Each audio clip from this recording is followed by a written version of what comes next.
Hello students of standard 10। हम लोग पिछले क्लास में हम लोग जो है सोलोनाइड के विषय में पढ़े।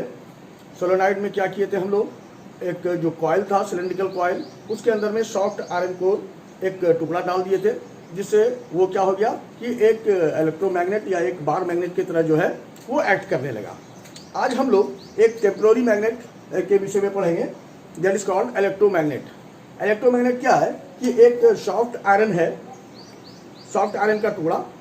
सॉफ्ट आयरन के टुकड़े पर अगर हम इंसुलेटेड वायर अगर हम जो है रैप कर दें और उसको अगर हम इलेक्ट्रिसिटी से अगर हम जोड़ दें तो वो क्या हो जाए, सेल से अगर हम जोड़ दें तो वो एक इलेक्ट्रोमैग्नेट का रूप ले लेता है। इलेक्ट्रोमैग्नेट को टेम्पोररी मैग्नेट इसलिए कहते हैं कि जैसे ही इलेक्ट्रिक करंट हम उसमें से प्रोड्यूस करेंगे वो देन एंड देयर वो मैग्नेटाइज हो जाएगा और वो मैग्नेट की तरफ विपरीत होना शुरू हो जाएगा, और जैसे ही हम करंट का स्विच ऑफ करेंगे तो क्या हो जाएगा, वो फिर से एक नॉर्मल सॉफ्ट आयरन का टुकड़ा बन जाएगा। ठीक है, यानी इसका इस्तेमाल हम लोग लैब में, प्रयोगशाला में हम लोग करते हैं। जब जरूरत हो हम उस इलेक्ट्रोमैग्नेट का यूटिलाइजेशन कर लेते हैं। एक्चुअल में है क्या चीज इलेक्ट्रोमैग्नेट, कि it is a magnet consisting of a long coil of insulated copper wire wrapped around a soft iron core that is magnetized only when electric current is passed through the coil। बात समझ आ गया।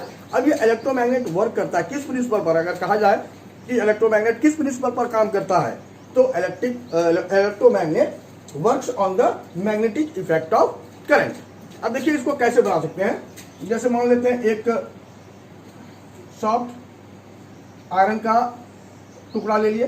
Soft iron ही क्यों लेते हैं, क्योंकि soft iron में पिछले class में भी हमने आपको बताया था कि मैग्नेटिक परमेबिलिटी इसकी अधिक होती है, यानी ये जितना जल्दी मैग्नेटाइज होता है उतना ही जल्दी वो डीमैग्नेटाइज हो जाता है। अब कैसे मैग्नेटाइज होता है, डीमैग्नेटाइज होता है, मैं उसका हल्का सा उदाहरण दूंगा। पहले हम इलेक्ट्रोमैग्नेट देख लेते हैं। इसको क्या करते हैं, वाइंडिंग को देखिएगा, ये उस तरफ से गया, डॉटेड लाइन ऐसे आया, ठीक है, फिर ये ऐसे आया, ऐसे ऐसे। आप देखेंगे इसको किस तरह इसको बनाया जाता है।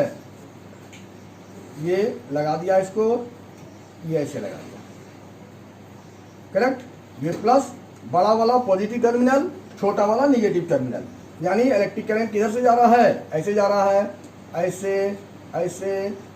आप देख सकते हैं इसको ढंग से, आप अगर देखेंगे तो आपको समझ में आ जाएगा, लाइक दिस, करेक्ट।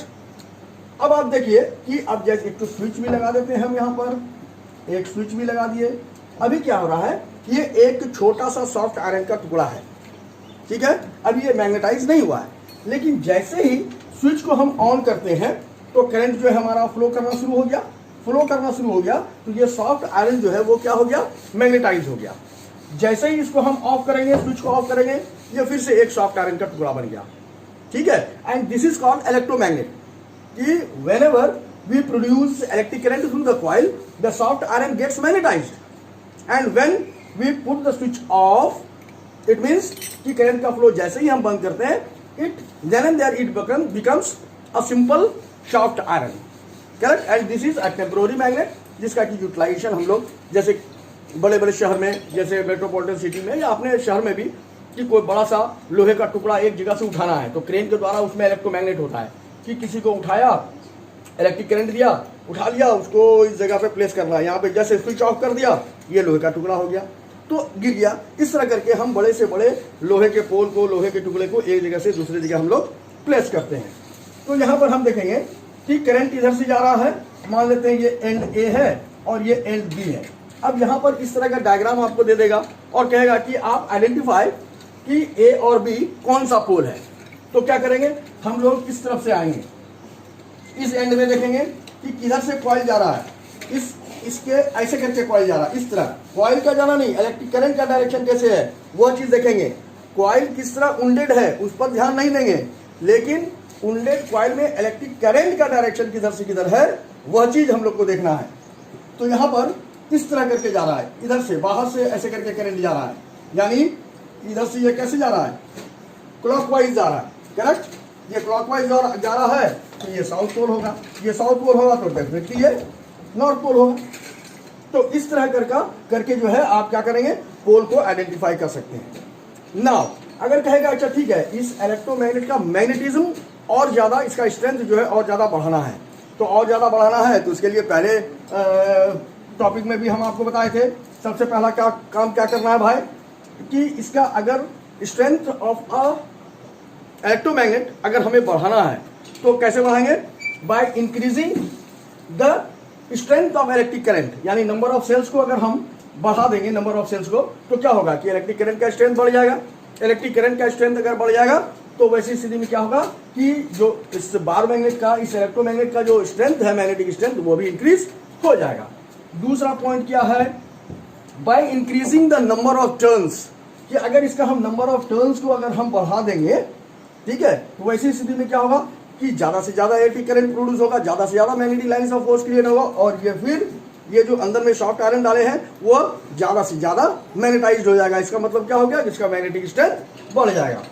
और तीसरा पॉइंट क्या है कि जो इसके बीच में जो एयर गैप है, पोल्स के बीच में जो एयर गैप है ना, इस एयर गैप को अगर हम मिनिमाइज कर देंगे, तो एयर गैप को भी मिनिमाइज कर देने से क्या होता है कि उसका मैग्नेटिज्म, उसका मैग्नेटिक स्ट्रेंथ जो है वह इंक्रीज कर जाता है। इसीलिए कि अगर कोई यहाँ पर एक क्वेश्चन बनता है कि मान लीजिए कि अगर अच्छा हॉर्स शू मैग्नेट, नाल चुंबक जिसे हम लोग कहते हैं, इस तरह का जो होता है ना, लाइक दिस, इस तरह करके हॉर्स शू मैग्नेट, तो हॉर्स शू मैग्नेट जो होता है बहुत पावरफुल मैग्नेट होता है। कारण क्या है कि इसके बीच में जो है ना एयर गैप कम होता है। तो अगर हम air gap between the poles या between the number of turns अगर हम इसको डिक्रीज कर देंगे तो भी इसका मैग्नेटिक स्ट्रेंथ इंक्रीज हो जाएगा। बात समझ आ गया। अब देखिए कि हम एक छोटा सा उदाहरण लेते हैं, आइए इधर, जैसे ये एक लोहे का टुकड़ा है, ठीक है। अब इस लोहे के टुकड़े में क्या होता है कि इसके अंदर में आयरन में ये छोटा छोटा जो होता है ना, ये इसको कहते हैं हम लोग डोमेन, DOMAIN, ये मॉलिक्यूलर रीजन है, ठीक है। ये इस तरह होता है जिसमें मान लेते हैं कि ये एक डायरेक्शन दिए, ये नॉर्थ और ये साउथ। तो अगर ये सिंपल एक सॉफ्ट आयरन है या कोई भी आयरन है तो उसमें ये नॉर्थ साउथ ये क्या होता है ना कि अलग अलग डायरेक्शन में होता है, लाइक दिस, आप देख सकेंगे इस तरह, ठीक है। ये अलाइंड नहीं होता है, ये आप देखेंगे अलग अलग डायरेक्शन में है, इस तरह है। लेकिन जैसे ही ये टुकड़ा इसके अंदर में डाले, जैसे ही इसको इलेक्ट्रिक करंट इसमें से फ्लो करना शुरू किए, तो ये वाला जो इस तरह करके है, तो इसका पोजीशन क्या हो जाता है, आप देखेंगे। मैं फिर से इसको दिखा रहा हूं, ये किस तरह, थोड़ा बड़ा करके मैं दिखाता हूं जो कि आपको विजिबल हो।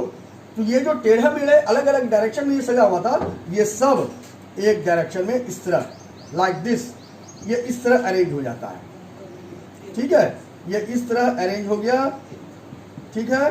तो ये जैसे इस तरह अरेंज हो गया, ये क्या हो गया, ये मैग्नेट बन गया। जैसे ही इलेक्ट्रिक करंट स्विच ऑफ किए, ये फिर से इसी रूप में आ गया, फिर से ये सॉफ्ट आयरन हो गया और ये मैग्नेट हो गया, और ये हो गया टेम्पोररी मैग्नेट। अब इस इलेक्ट्रोमैग्नेट की में सॉफ्ट आयरन का उपयोग ना करके अगर हम स्टील का अगर हम उपयोग करें, तो स्टील में क्या है कि वो अगर इलेक्ट्रिक करंट एक बार प्रोड्यूस किए, मैग्नेट बन गया, लेकिन इलेक्ट्रिक करंट जैसे ही स्विच ऑफ किए, तो वो स्टील अगर इसके अंदर में डालेंगे तो वो जल्दी डीमैग्नेटाइज नहीं होता, वो परमानेंट मैग्नेट का रूप ले लेता है। क्यों? क्योंकि उसकी मैग्नेटिक परमेबिलिटी बहुत ही कम है, जिसके कारण वो एक बार मैग्नेटाइज हो जाता है तो जल्दी वो डीमैग्नेटाइज नहीं होता स्टील में। इसीलिए इलेक्ट्रोमैग्नेट में सॉफ्ट आयरन को ही प्रिफर किया जाता है rather than steel. Is that clear? अब यहाँ पर इस सब को जो है आप नोट डाउन करेंगे, अच्छे से समझेंगे। इसका आप लोग एप्लीकेशन, जहाँ पर आप क्लास वर्क या होमवर्क जिस रूप में आपने कि एप्लीकेशन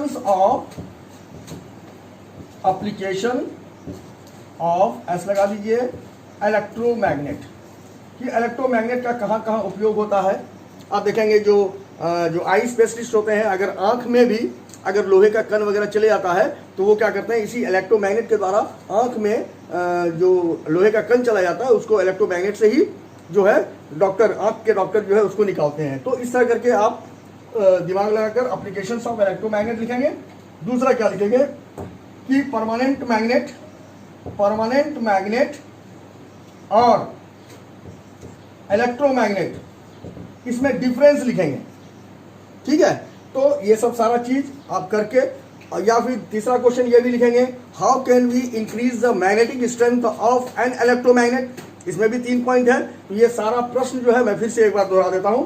सबसे पहले आप लिखेंगे कि हाउ कैन वी, या factors affecting the magnetic strength of an electromagnet, या फिर दूसरे ढंग से इस क्वेश्चन को पूछा जा सकता है कि how can we increase the magnetic strength of an electromagnet, पहला क्वेश्चन। दूसरा है why soft iron is used in making an electromagnet, ये लिख देंगे। तीसरा क्वेश्चन आएगा what are the applications of electromagnet, ये आप लिख देंगे। फोर्थ क्वेश्चन क्या लिखेंगे, व्हाट इज द डिफरेंस या what are the differences between permanent magnet and electromagnet. तो ये सारा क्वेश्चन आप दे देंगे। और एक और क्वेश्चन इस तरह बनता है कि आपको इस तरह का डायग्राम आपको बना दिया जाएगा, जैसे आप शो करेंगे, ये आप अपने कॉपी में उतारेंगे और इसको बनाएंगे। ये इस तरह गौर से देखेंगे इसको मैं कैसे बना रहा हूं। आपको इसमें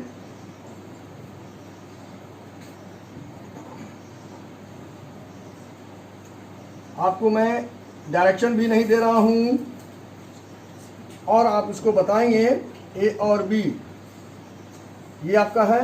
यहां पर मैंने स्विच बना दिया है और आपको बताना है कि ए और बी में कौन सा पोल डेवलप होगा। Identify the poles at A and B, ये भी आप बनाकर शो करेंगे।